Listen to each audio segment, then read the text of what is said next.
Hello guys, welcome to our channel Chanakya Classes. First of all, happy Republic Day to all. And guys, on this precious day we want to suggest for my society and a best locate and a commitment for your bright future. On this precious day, make a deadline for your bright future and commitment for your tribe. Insist on the study and confirm to combine for your target. Okay. So on this occasion, on the precious day, we want to start a very least topic, time and tense. So guys, we want to suggest about the time and tense. Time and tense के according जो भी आपको दिक्कत है आज एकदम बारीकी से जो भी बताया जाएगा एकदम ध्यान से आप लोग सुनिएगा। जो भी चीज़ें महत्वपूर्ण लगेंगी उसका स्क्रीनशॉट ले लीजिएगा। तो हम स्टार्ट करते हैं टाइम एंड टेंस। सर्वप्रथम बात टाइम की करते हैं और उसके बाद बात करते हैं टेंस की। तो ज़रा देखते हैं यहाँ टाइम का भी जो मतलब होता है वो होता है समय, और यहाँ हम देखते हैं टेंस का मतलब भी क्या होता है, काल। अगर आप कह सकते हैं ये भी तो होता है समय, यानी आपको लग रहा है दे आर सेम। भाई बात तो सेम की कही जा रही है। अगर टाइम की बात करते हैं तब भी समय होता है और टेंस की बात करते हैं तब भी समय होता है, यानी दोनों जब सेम थे तो लिखने की ज़रूरत क्यों पड़ी है। एनर्जी इतना लूज हुआ कि हाँ टाइम लिखने के बाद एंड लगा फिर टेंस लिखे, एक लिख के काम चला लेते। बट दे आर सेम, अगर दोनों सेम है तो लिखा क्यों गया। भाई कुछ ना कुछ तो रीजन्स होगा। तो देखते हैं what is the reason behind it. देखा जाएगा कि भाई टाइम क्या होता है और टेंस क्या होता है, यही दोनों चीज़ें आपको देखना है। सबसे पहले हमारे अंदर जो कमी होती है हम देखने लगते हैं कि sir present, indefinite present, continuous present, perfect, जो हम स्टार्टिंग से पढ़ते हैं। लेकिन सबसे पहले हमको जहाँ से वो स्टार्ट ओरिजिन है, ओरिजिन जानना जरूरी होता है। आज हम बात करेंगे सिर्फ इसके ओरिजिन पे, फिर अगली वीडियो में आपको इसके स्टार्टअप बाय स्टार्टअप से दिए जाएंगे। सर्वप्रथम आप बात करते हैं टाइम एंड टेंस के ओरिजिन में जो भी बातें की जाती हैं। चलिए देखते हैं। सबसे पहले समझेंगे हम ये टाइम क्या है और ये टेंस क्या है, दोनों को समझते हैं।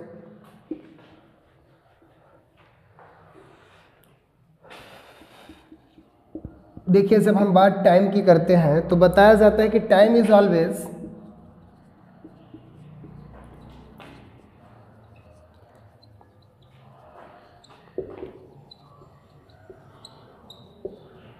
Concern the meaning of sentence. इसमें कहा जा रहा है, जैसे हम बोल दिए ही गोज टू स्कूल, ध्यान दीजिएगा हम बात कर रहे हैं ही गोज टू स्कूल। पूछा जाता है सर कौन सा टेंस है, बता दिया जाता है सर प्रेजेंट इंडेफिनिट। क्या है? Present indefinite. लेकिन हम ये पूछते हैं कैसे पता चला कि बात प्रेजेंट इंडेफिनिट की कही जा रही है। तो देखा जाता है जैसे बोला गया है टाइम का पता हमें कैसे चलता है, time is always concern the meaning of sentence. वाक्य का जो मीनिंग होता है, वाक्य का जो अर्थ होता है वो हमको क्या दिखाता है, समय को दिखाता है। जैसे देखिए in this time we are present there, that's the present, and one step below that's the past, and upcoming one step that's the future. तो बात कर रहे हैं हम अभी ही गोज टू स्कूल, मतलब वह स्कूल जाता है। जब हम इसका मीनिंग देखते हैं, वाक्य का मीनिंग ऑफ सेंटेंस, वाक्य का जो अर्थ देखते हैं उससे हमें पता किसका चलता है, टाइम का। अभी मैं बात बता रहा हूँ प्रेजेंट में, कोई बात मैं करूँ I am reading, I am going to school, मैं प्रेजेंट की बात कर रहा हूँ, अभी की बात बता रहा था। जैसे मैं बोलते I was writing a letter, मैं ये काम कर रहा था, मैं इससे पास्ट का टाइम पता चला। लेकिन प्रेजेंट पास्ट पता कैसे चला हमको, पता तो ऐसे चला जब हम उसका अर्थ निकालते हैं। तो बताया गया ना मीनिंग ऑफ द सेंटेंस, जब वाक्य का जो अर्थ होता है उससे हमें क्या पता चलता है, इस समय का पता चलता है। जरा हम टेंस को भी देख लेते हैं। अब टेंस क्या होता है देखेंगे।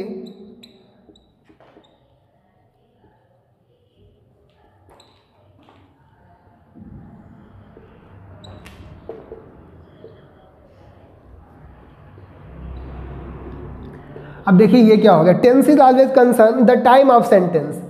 टेंस की बात कही जा रही है तो ऑलवेज कंसर्न हमको हमेशा क्या दिखाता है, टाइम ऑफ सेंटेंस।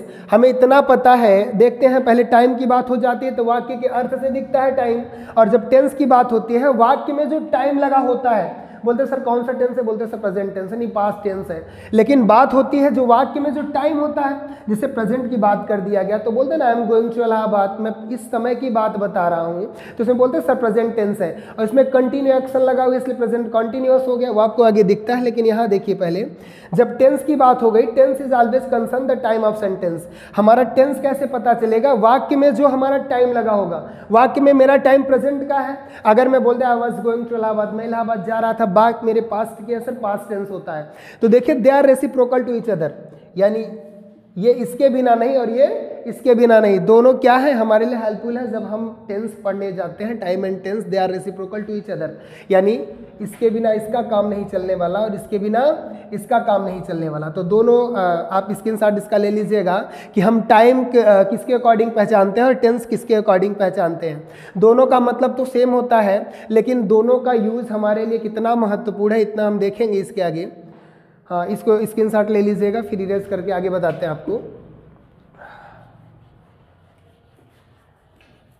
गाइस देखिए, जब हम टाइम की बात करते हैं तो हमारे पास 3 टाइम होता है, प्रेजेंट, पास्ट एंड फ्यूचर।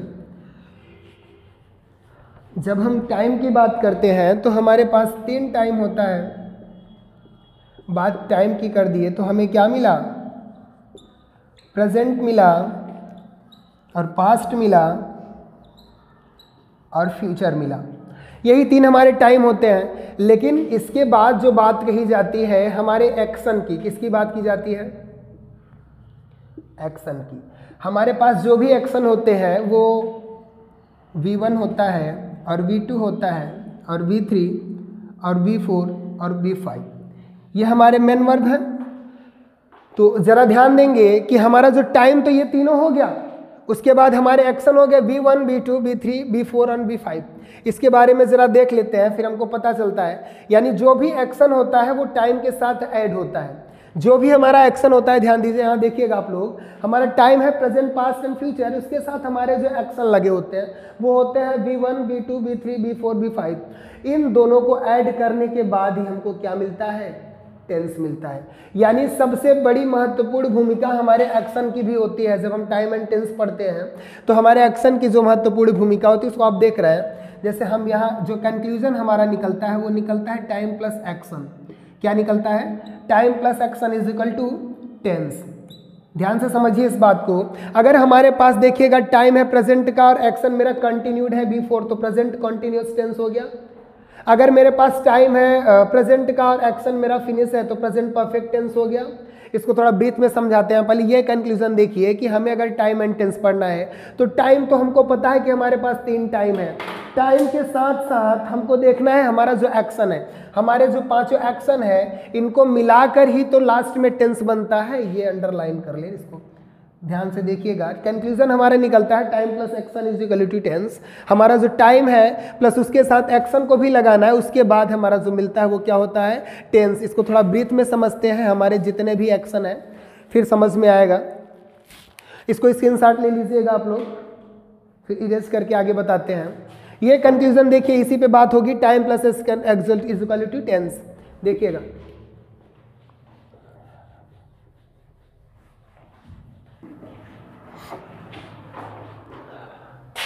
हाँ तो देखिए बात हो रही है कि time plus action is equal to tense. ये हमारा कंक्लूजन निकल के आता है। अभी हम टेंस की बात नहीं कर रहे, प्रेजेंट इंडेफिनिट कंटिन्यूअस। पहले हम उसके रूट को पढ़ रहे हैं, थोड़ा ओरिजिन पढ़ते हैं कि हम टाइम कोई भी मिलाते हैं उसके साथ मेरा एक्शन होता है, उसके बाद मेरा क्या होता है, टेंस होता है। इसको समझने के लिए थोड़ा एक्शन को बीच में जानते हैं, वो देखिएगा क्या होगा। जैसे मेरा V1 है, उसके बाद मेरा V2 है, फिर मेरा V3, ध्यान से समझिएगा इसको, फिर मेरा V4, फिर मेरा V5। चलिए ज़रा बात करते हैं V1 और V5। ये हमारे बात हो रहे हैं, सारे एक्शन की बात हो रही है। जब बात होती है V1 और V5 को तो इनको बता दिया जाता है सर इंडेफिनिट एक्शन है। क्या है, हमारे V1 और V5 क्या हो जाते हैं, इंडेफिनिट एक्शन हो जाता है। आपको पता भी होता है कि प्रेजेंट इंडेफिनिट इनको क्या कर लेता है, एग्रीमेंट कर लेता है। क्या करता है, एग्रीमेंट कर लेता है। लेकिन ध्यान से समझिएगा, जैसे ही नेगेटिव की बात आती है, क्या आती है, जैसे ही नेगेटिव की बात आती है, ये तो अफर्मेटिव की बात चल रही है कि भाई V1 और V5 हमारे प्रेजेंट इंडेफिनिट में एग्रीमेंट हो जाते हैं। लेकिन जैसे ही बात नेगेटिव की आती है V5 हटा दिया जाता है। ये जो हमारा V5 वर्ब होता है ये रिमूव हो जाता है। आपको इतना तो पता ही होगा कि हमारे पास जितने वर्ब है नेगेटिव में ना V5 यूज होता है और ना ही आपका V2 यूज होता है। ये V2 के जगह पे भाई कन्वर्ट हो जाता है V1 में, फिर डिड नॉट लग जाता है। कहने का मतलब जब नेगेटिव सेंस की बात की जाती है तो हमारे पास V5 नहीं बचता और हमारे पास V2 नहीं बनता। लेकिन अभी V1 और V5 को देख रहा है कि सर इंडेफिनिट एक्शन है। किस एक्शन में आ रहा है, सर इंडेफिनिट एक्शन में आ रहा है। जरा हम बात कर लेते हैं V4 की, किसकी, V4 की। तो कंटिन्यू एक्शन, क्या कंटिन्यू एक्शन गाइस। बात हो रही है कि जब मेरा कोई काम कंटिन्यू होता है तो हमेशा हम बिफोर की तरफ देखते हैं। बिफोर कहने का मतलब जरा आप देखते हैं जैसे गो, V1 आपका गो हो गया, V2 आपका हो गया वेंट, और V3 हो गया आपका गॉन, V4 हो गया आपका गोइंग, और V5 हो गया आपका गोज। ये हमारे पांचों वर्ब हैं। जब हम किसी भी एक्शन को कंटिन्यू दिखाते हैं, जैसे कहने का मतलब if your action is continue then we use before verb, तब हम कौन सा वर्ब यूज करते हैं? बिफोर यूज करते हैं। बात बची है हमारी दो, इन दोनों V2, अभी हम थोड़ा इनसे रूबरू कराते हैं आपको, V1 से लेकर V5, फिर इनकी ब्रीफ जानकारी आप देखते रहेंगे, थोड़े थोड़े में समझ में आएगा। बात V2 और V3 की होती है। V1 और V5 तो आपको पता हो गया सर इंडेफिनिट एक्शन है। V4 आपको पता हो गया कि सर कंटिन्यू जब एक्शन होगा तो हम V4 को लगाएंगे। बात होती है V2 और V3, दोनों बेटा यूज होते हैं हमारे फिनिश एक्शन के लिए। किसके लिए? फिनिश एक्शन के लिए। जरा ध्यान दीजिएगा, इसमें कंफ्यूजन निकलने वाला है, ध्यान से समझेंगे। अगर V2 और V3 दोनों है फिनिश एक्शन, फिनिश कहने का मतलब परफेक्ट, मतलब कंप्लीट। फिनिश कहने का मतलब क्या हुआ? कंप्लीट। ध्यान से समझिए बेटा, जो होता है इंग्लिश में कोई रूल नहीं चलता। इंग्लिश सिर्फ दो काम पे चलता है, एक फैक्ट और दूसरा कॉन्सेप्ट पे। अगर आप रूल के अकॉर्डिंग पढ़ना चाहेंगे तो बिल्कुल कभी पॉसिबल नहीं है कि आपको समझ में आएगा। होल एंड सोल आपको अगर पढ़ना है तो इंग्लिश में सिर्फ दो चीजें आप उस पर काम करिए, एक कॉन्सेप्ट, दूसरा फैक्ट। तो फैक्ट हमारा ये कहा कि अगर V2 और V3 कब यूज होंगे? वाक्य में वो काम खत्म होना चाहिए। कब होना चाहिए? वाक्य में वो काम खत्म होना चाहिए। और जब बात B4 की होती है, B4 वहां लगेगा जब मेरा काम कंटिन्यू होगा। और B1 और B5 हमारे होते हैं इंडेफिनिट एक्शन, इसको देखा जाएगा अभी। B2 और B3 समझ लेते हैं जब मेरा काम खत्म हो जाएगा, जब मेरा काम कंटिन्यू होगा। ठीक है सर, आप दोनों एक्शन बता रहे हैं B2 और B3 जब काम खत्म होगा, तो भाई काम खत्म होने के लिए हम B3 चूज करेंगे कि V2 चूज करेंगे, ये देखना जरूरी होता है। देखेंगे, समझिए थोड़ा। एक नॉर्मल सा एग्जांपल है, मैं बोल दिया मैं गया हूं, दूसरा मैं बोला मैं गया। ध्यान से समझेंगे, दोनों में जाने वाला काम हो गया। जैसे मैं बोलते हैं मैं गुजरात गया और आपने कहा मैं गुजरात गया हूं, तो गाइस ध्यान दीजिए, आप भी वो काम कर चुके हैं। गुजरात जाने वाला काम आप भी कर चुके हैं और गुजरात जाने वाला काम मैं भी कर चुका हूं। यानी दोनों में मेरा एक्शन क्या है? फिनिश है कि नहीं? यानी फिनिश एक्शन है तो हम दो के पास आते हैं। किसके पास आते हैं? V2 और V3 के पास आते हैं। किसके पास? अब ये चूज करना है सर V2 लगाऊं कि V3। तो एक नॉर्मल सा ट्रिक ध्यान देंगे, अगर हम कोई भी सेंटेंस लिखते हैं तो लास्ट में ये दिखेगा, या तो आपको ये दिखेगा या तो आपको, देखिए जब स्टार्ट करते हैं कोई भी सेंटेंस हम लिखते हैं तो लास्ट में आपको है, हूं, हो, या तो था, थी, थे, या तो गागी, गे, ये जरूर दिखेगा। वो इसलिए दिखता है कि ये प्रेजेंट के टाइम को दिखाएंगे और ये पास्ट के टाइम को दिखाएंगे और ये फ्यूचर के टाइम को दिखाएंगे। ये तीनों लास्ट में दिखेगा। बेटा ध्यान देना, अगर ये लास्ट में है उसके बाद आपका कोई काम एंड हुआ है, फिनिश हुआ है, तो हम V3 का यूज करते हैं। किसका यूज करते हैं? V3 का। और अगर ये लास्ट में नहीं है फिर भी अगर आपका जो एक्शन है फिनिश हुआ है तो हम किसका यूज करते हैं? V2 का। जरा यहाँ ध्यान देंगे, इसमें भी जाने वाला काम हो गया है लेकिन एंडिंग पॉइंट है। लेकिन इसमें भी जाने वाला काम हो गया है, क्या एंडिंग पॉइंट है? नहीं है। तो आप रूल में ध्यान देते हैं, कॉन्सेप्ट में ध्यान देते हैं। कहने का मतलब इफ डजंट एंडिंग पॉइंट, यहाँ पे एंडिंग पॉइंट है? नहीं है। If there is non ending point that's a past indefinite. अगर ये पास्ट इंडेफिनिट है तो कौन सा वर्ब लेता है? V2 लेता है। चलेंगे वहाँ एक एक स्टार्ट करेंगे, प्रेजेंट इंडेफिनिट, कॉन्टिन्यूअस, फिर पास्ट पे चलेंगे। पहले यहाँ देखिए, अगर आपका एंडिंग पॉइंट नहीं है और आपका एक्शन फिनिश है तो आप कौन सा वर्ब यूज करेंगे? V2 यूज करेंगे। नॉन एंडिंग पॉइंट, अगर नॉन एंडिंग पॉइंट है, एक्शन फिनिश है, कौन सा action? Finish action, complete action. और इसमें V3 में क्या होता है? Ending point. आपका एंडिंग पॉइंट होना चाहिए, उसके बाद अगर आपका एक्शन फिनिश है तो हम क्या करते हैं? ये V3 यूज करते हैं। चलिए इसमें ब्रीफ जानकारी लेते हैं, जो भी है इसको स्क्रीनशॉट ले लीजिए, यहाँ तक समझ में आया होगा। अब बात होती है सर टेंस की बात, जो हमारे दिमाग में बैठा होता है। सर 3 प्रकार के टेंस हो जाते हैं, प्रेजेंट, पास्ट, फ्यूचर। उसमें देखते हैं, जरा एक ध्यान देते हैं। बेटा गो मतलब जाना होता है, वेंट मतलब गया, और गॉन मतलब जा चुका है या गया है, गोइंग मतलब जा रहा है, ठीक है, गोज मतलब जाता है। आपको कोई ऐसा एक्शन मिला क्या कि डायरेक्ट मतलब निकलता हो उसका जाएगा? नहीं मिला ना।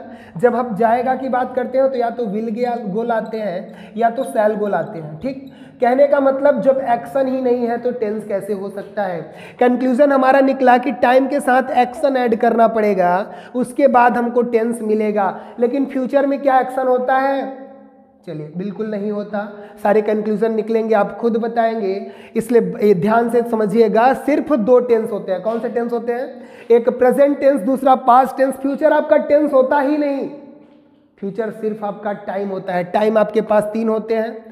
एक टाइम होता है प्रेजेंट, दूसरा टाइम होता है पास्ट, तीसरा टाइम होता है फ्यूचर। लेकिन जब बात टेंस की करते हैं तो हमारे पास सिर्फ 2 ही टेंस होते हैं। फ्यूचर का कोई टेंस नहीं होता बेटा, क्योंकि इसमें एक्शन ही नहीं होता, ना इसका हेल्पिंग वर्ब होता है। जो विल से लग रहा है हेल्पिंग वर्ब है, ये हेल्पिंग वर्ब नहीं होता। जरा ध्यान देंगे, हम बताएंगे मोडाल्स की तरह काम करते हैं। और जहां मोडाल्स की बात हो जाती है तो always express your mood. Modals आपके मूड को दिखाने का काम करते हैं।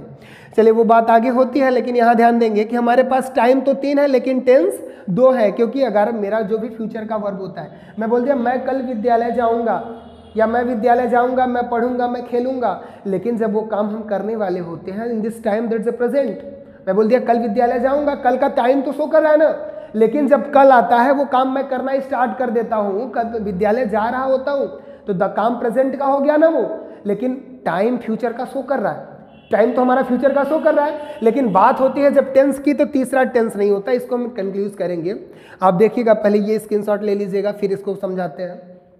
अभी हमको 2 समझ में आई, ये दोनों समझ में आया और ये समझ में आया। अभी ये नहीं समझ में आया सर इंडेफिनिट एक्शन कैसे हो गया। जरा देखिए, बताते हैं।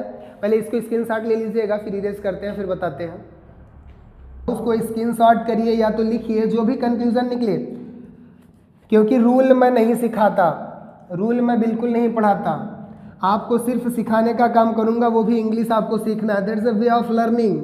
आपको पढ़ाने का काम नहीं, सिखाने का काम किया जाएगा। लेकिन आप जो भी है यहाँ पे, जो भी फैक्ट है, कॉन्सेप्ट है, उसको बखूबी आप देखिए। पूछा जाता है ना व्हाट इज द इंग्लिश, तो आप बताया जाता है ना कि English is all about depend on your thought. आपके थॉट पे डिपेंड होता है। If you thought in a deep then learn in a deep. जितना सोचोगे उतना सीखोगे।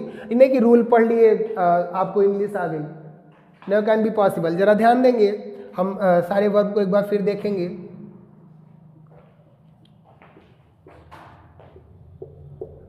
हमें इन्हीं दोनों की बात हुई कि सर इंडेफिनिट है। क्या है? सर इंडेफिनिट है। इंडेफिनिट एक्शन में हमारे आ गए B1 और B5। जरा ध्यान देंगे, यहाँ पे प्रेजेंट के साथ मेरा कोई इंडेफिनिट एक्शन लगा। क्या लगा? इंडेफिनिट। प्रेजेंट इंडेफिनिट टेंस हो गया। अब बात आ जाती है कि मेरा कोई परफेक्ट, प्रेजेंट के साथ मेरा कोई फिनिश एक्शन लगा। फिनिश कहने का मतलब क्या है? कंप्लीट। कंप्लीट कहने का मतलब क्या है? परफेक्ट। यही बात है ना। तो प्रेजेंट परफेक्ट, पास्ट परफेक्ट कहने का मतलब हमारे टाइम के साथ अगर वो एक्शन लग गया, मेरा टाइम प्रेजेंट का है, मेरा B3 लग गया, तो क्या है? प्रेजेंट परफेक्ट है कि नहीं? इसको जरा ध्यान से देखेंगे। अभी हमारा टाइम मिलना चाहिए, टाइम के साथ एक एक्शन जरूर होना चाहिए। अभी देखना है कि हमारा B1 और B5 सर इंडेफिनिट कैसे हुआ। चलिए इसको ध्यान से देखते हैं। अगर मैं बोल दिया sir I go to school, बच्चों को बता दिया जाता है सर ये क्या है? प्रेजेंट इंडेफिनिट है, बच्चे बना लो। हाँ, बता दिया जाता है कि अब प्लूरल है, इसके साथ हमारा B1 लगता है। जब सिंगुलर की बात आती है तो B5 लगता है। लेकिन अगर पूछ लिया जाए बेटा जो प्रेजेंट इंडेफिनिट लिखा होता है मतलब वर्तमान अनिश्चित काल, तो इस वाक्य में अनिश्चित क्या है? मैं बोलता हूँ ही गोज टू स्कूल, भाई ये तो क्लियर काम है ना। आई ईट फूड, मैं खाना खाता हूँ, मैं स्कूल जाता हूँ, मैं उठता हूँ, बैठता हूँ, मैं खेलता हूँ, सारी चीजें तो डेफिनिट है ना। फिर भी हमको पता क्या दिया गया? Present indefinite tense. क्या लग रहा है आप लोगों को? अगर है तो ये इंडेफिनिट है, तो क्या इंडेफिनिट है इसमें? इसमें तो कुछ इंडेफिनिट लग नहीं रहा है। भाई सारी चीजें तो क्लियर है ना। I get up at 7 o'clock in the morning, मैं सुबह 7 बजे उठता हूँ, मैं ये काम करता हूँ, ये काम करता हूँ, सब तो क्लियर है ना। लेकिन फिर भी लिखा जाता है प्रेजेंट इंडेफिनिट। तो गाइस हमको शुरू से ही नहीं बताया जाता, ओरिजिन ही नहीं बताया जाता।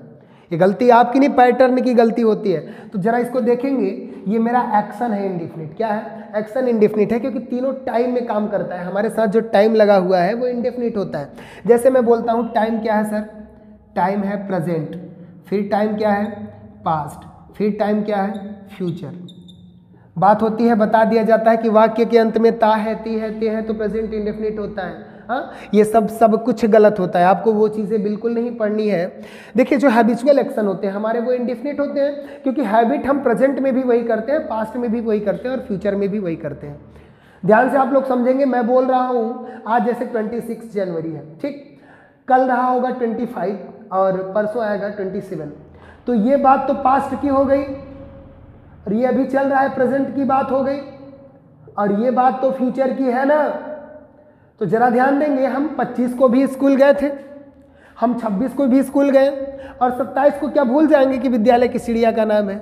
हम 27 को भी यही काम करेंगे, यानी हमारा जो भी एक्शन होता है, हमारा जो ऐसा एक्शन जो प्रेजेंट में भी हो और पास्ट में भी हो और फ्यूचर में भी हो, क्लियर ना हो किसी में, तो अनिश्चित हुआ कि नहीं। तो प्रेजेंट इंडेफिनिट जो लिखा जाता है गाइस, कहने का मतलब हमारा जो टाइम है वो अनिश्चित है, हमको क्लियर नहीं। जैसे मैं बोलूँ I am going to school, I was going to school, मैं ये काम कर रहा था ना, ये किल पास्ट की बात है, ये प्रेजेंट की बात है, लेकिन ये कब की बात है, क्या क्लियर है? जब हम इसको बताते रहते हैं तो वो टाइम प्रेजेंट का दिया जाता है। लेकिन हम वही एक्शन बोल दिया ना कि जैसे मैं सुबह 7 बजे उठता हूँ, I get up at 7 o'clock in the morning, क्या आज तुम 7 बजे उठे हो तो 2 दिन पहले क्या 12 बजे उठते थे, 1 बजे उठते थे? ऐसा तो है नहीं कि 2-3 दिन बाद तुम क्या उठोगे, क्या 2 बजे उठोगे, ऐसा तो है नहीं।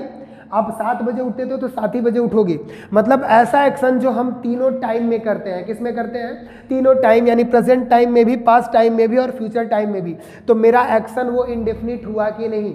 हमारे पास अगर इंडेफिनिट एक्शन है तो हम B1 और B5 को कौन सा एक्शन बोलते हैं? Indefinite action. अगर ये प्रेजेंट के टाइम में मिलके बना है तो प्रेजेंट इंडेफिनिट है। ये समझ में आया कि नहीं? हेडिंग जो लिखा गया है, प्रेजेंट इंडेफिनिट लिखा क्यों जाता है, उसका मतलब ये है कि हमारे पास जो वर्ब यूज किए जाते हैं B1 और B5, ये हैबिचुअल होते हैं या डेली रूटीन के वर्ड होते हैं। तो डेली रूटीन हैबिचुअल कहने का मतलब वही काम हम करेंगे तीनों टाइम में। हमारे पास टाइम तो तीनों है ना। चलिए ये स्क्रीनशॉट ले लीजिएगा, फिर इस पे थोड़ा काम करते हैं।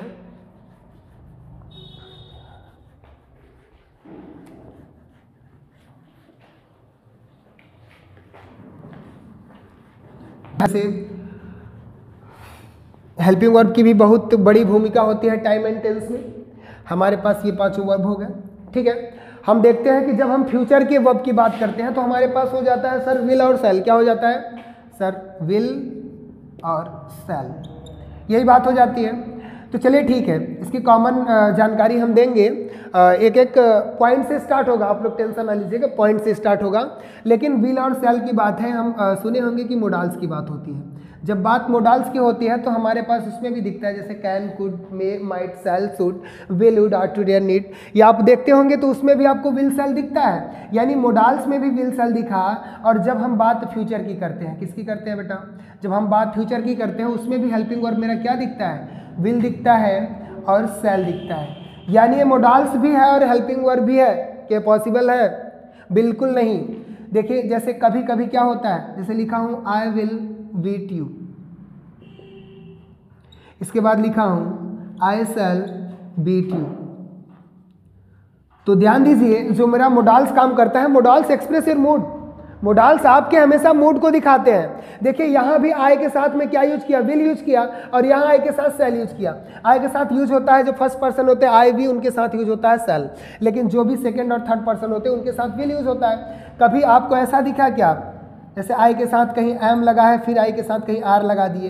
कभी नहीं दिखा, क्योंकि ये तो मेरा हेल्पिंग वर्ब है ना, ये क्लियर है, डेफिनेट है। लेकिन ये तो आपके मूड को दिखा रहा है ना। जब बात होती है आई शैल बीट यू, इसका मतलब मैं तुम्हें पीटूंगा। लेकिन अगर बात हो गई आई विल बीट यू, तो 110% गारंटी है हमारा मूड दिखा कि नहीं। अगर विल शैल बीट यू तो थोड़े कम माइंड में है मारने के, लेकिन अगर विल लगा दिए तो 110% सर का मूड दिख रहा है कि तुमको मारेंगे। तो जब मोडाल्स की बात होती है, मोडाल से आपका मूड दिखता है, जबकि आपका जो हेल्पिंग वर्ब होता है वो क्लियर होता है। अगर आई के साथ एम लगेगा तो कभी भी आर पॉसिबल नहीं है, लेकिन यहाँ आई विल भी ले लेता है और आई शैल भी ले लेता है। जब बात फ्यूचर की कर दिए तो हमारे पास ना तो एक्शन है ना तो हेल्पिंग वर्ब है, तो कभी पॉसिबल है फ्यूचर टेंस? कभी भी पॉसिबल नहीं है। तो हमारे पास होता क्या है? केवल 2 टेंस होते हैं, एक प्रेजेंट होता है, दूसरा पास्ट, तीसरा जो फ्यूचर होता है वो मेरा टाइम होता है। इस पे आप सबको अगली वीडियो में जानकारी दी जाएंगी। लेकिन जो भी बातें हैं वो फैक्ट। अगर कहने का मतलब इंग्लिश में रूल की बात की जाती है, बेटा अगर ये तुमको सीखना है तो कभी भी पॉसिबल नहीं है, there are not possible to learn English. अगर आपको दो काम पे काम करना है, किस पे, एक कॉन्सेप्ट पे करना है, दूसरा फैक्ट। इंग्लिश में केवल दो चीज़ें हैं, एक कॉन्सेप्ट, दूसरा फैक्ट, ठीक है। तो इस पे हम काम करेंगे। कल से आपकी जो अगली वीडियो होगी उसमें आपको एकदम यूनिक पे बारी बारी से सारे टाइम एंड टेंस के लेक्चर दिए जाएंगे, ठीक है। मिलते हैं आप सबसे अगली क्लास में। Thank you.